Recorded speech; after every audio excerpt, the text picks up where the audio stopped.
नमस्कार. मी प्राध्यापिका मेधा जाते. लेख क्रमांक 18 जानेवारी. उतोरई प्रणतो नोपदस्यते. दान देणाऱ्यांचे ऐश्वर्य कधीही नष्ट होत नाही. माणसाच्या जीवनात दानाचे स्थान फार मोठे आहे. देणाऱ्याला कधी काही कमी पडत नाही.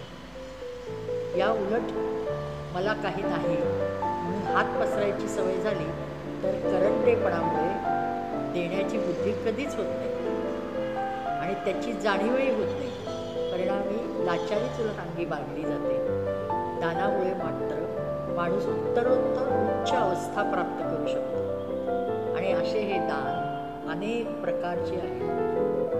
धनदान आहे, गोदान आहे, अन्नदान आहे, वस्त्रदान आहे, भूदान आहे, ज्ञानदान आहे, नेत्रदान आहे, रक्तदान आहे आणि अगदी आजच्या काळात तर अवयवदान सुद्धा करता येते.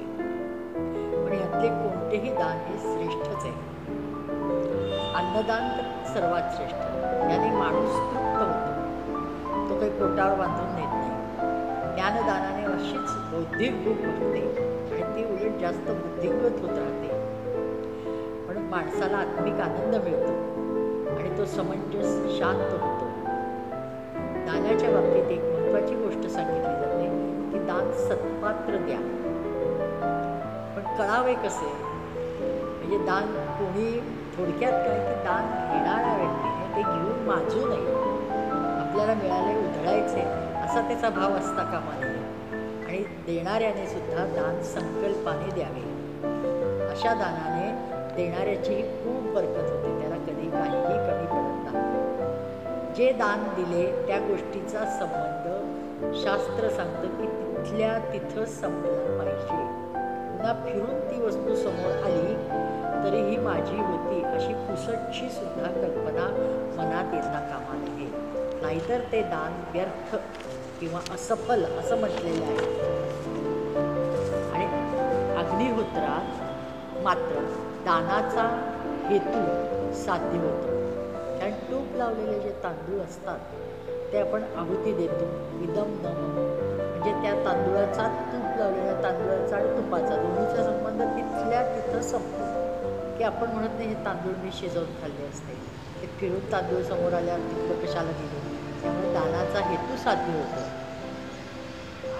आणि अशा वाईट हेतू किंवा वाईट गोष्ट मनात येत नाही. त्यामुळं मन प्रसन्न राहतं. सगळ्यात महत्त्वाचे म्हणजे अग्नीला साक्ष ठेवून दान देत असतो, जे शास्त्रसंमत आहे. आपण लग्न, मुंज, वास्तुशांत सगळ्या गोष्टी अग्नीला साक्ष ठेवून करतो आणि असे देण्याने माणसाला देण्याची सवय लागते. मी, माझे ह्यामुळे संकुचितपणा कमी होत राहतो आणि मी हा विश्वाचा एक भाग आहे. विश्वाचं काहीतरी देणं लागतोय. त्यांनी ह्या विपुलतेने वैविध्यतेने नटलेल्या विश्वात कुठंतरी किंचित काहीतरी कमी आहे. ती त्याची कमतरता भरून काढायचं किंचित काम मी काम करतोय. ते काम करण्याची संधी मला या निसर्गाने दिलेली आहे किंवा त्या वैश्विक शक्तीने दिलेली आहे. त्याचा खारीचा वाटा मी उचलला आहे. हा भाव जर सारासार विचार करून ठेवला तर अशा दात्याला कुठलीही गोष्ट कधी कमी पडत नाही. अशा आचरणाने माणसाला दिव्यत्व प्राप्त होते असं म्हटलंय आणि अगदी मनुष्य जन्माचे अंतिम ध्येय साध्य होते. इथपर्यंत दानाचे महत्त्व सांगितलेले आहे.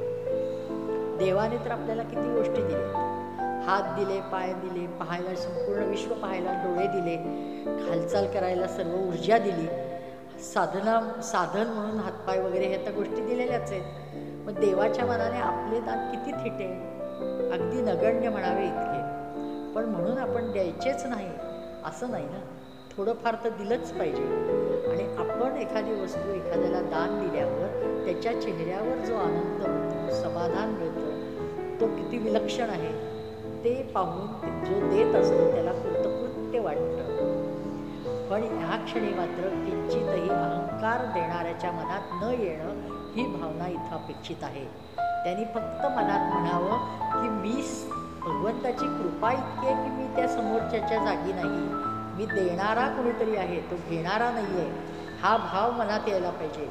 ही केवळ ईश्वराची कृपा आहे म्हणून आहे. आणि मग असा नम्र भाव असेल तर दान आपलं कारणी लागतं. नाहीतर आजच्या काळात आपण पाहतो की विधभर देतात आणि हातभर जाहिरात करतात. तशी इथं अजिबात दानाची अपेक्षा नाही. या तशा दातृत्वाला निषेध केलेला आहे. म्हणजे किती सूक्ष्म अभ्यास करून दातृत्वावर विचार मांडलेले आहेत आणि सांगितलेलं आहे. अशा या दानाला निश्चित म्हणावं लागतं की धन्य दातृत्व शक्ती आणि धन्य दान.